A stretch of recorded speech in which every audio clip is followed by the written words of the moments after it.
30% daripada pesakit yang dilabel sebagai non-STEMI pada awalnya rupanya mempunyai acute total occlusion of coronary artery. Benar sekali. Kerana setelah hampir 3 dekad kita menggunakan pakai paradigma STEMI non-STEMI dalam mengkategorikan dan menentukan hala tuju perawatan pesakit acute coronary syndrome, kita seterusnya telah mendapati dan menyedari bahawa kita tidak berlaku adil kepada pesakit yang sebenarnya mempunyai acute total occlusion of coronary artery, tetapi disebabkan oleh label non-STEMI yang telah diberikan awal disebabkan bacaan ECG-nya tidak fulfill STEMI kriteria, maka kita telah terlepas untuk immediate reperfusion dan akhirnya kita tidak dapat menyelamatkan viable myocardium yang asalnya, seterusnya telah infarcted.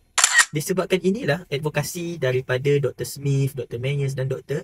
Scott Weingart bermula dengan usul OMI Manifesto pada tahun 2018 supaya paradigma yang baru dapat mengalihkan, menyelamatkan kita daripada cognitive bias pada terminologi yang rigid STEMI dan STEMI dalam menentukan adakah pesakit ini adanya occlusion coronary artery ataupun tidak.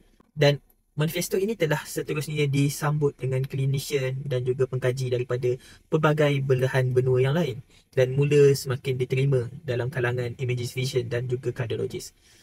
Kerana apa? Kerana didapati 30% daripada pesakit yang dilabel sebagai non-STEMI pada awalnya rupanya mempunyai acute total occlusion of coronary artery. Kalau anda ingin lebih faham apakah ECG karakteristik yang high risk yang mana tidak menunjukkan ST elevation tetapi rupanya ada occlusion, maka komenlah di bawah.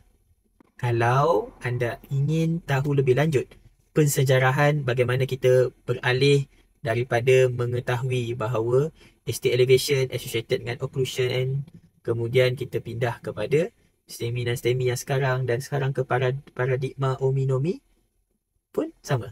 Komen di bawah anda ingin tahu tentang sejarah. Saya akan buat video tentangnya.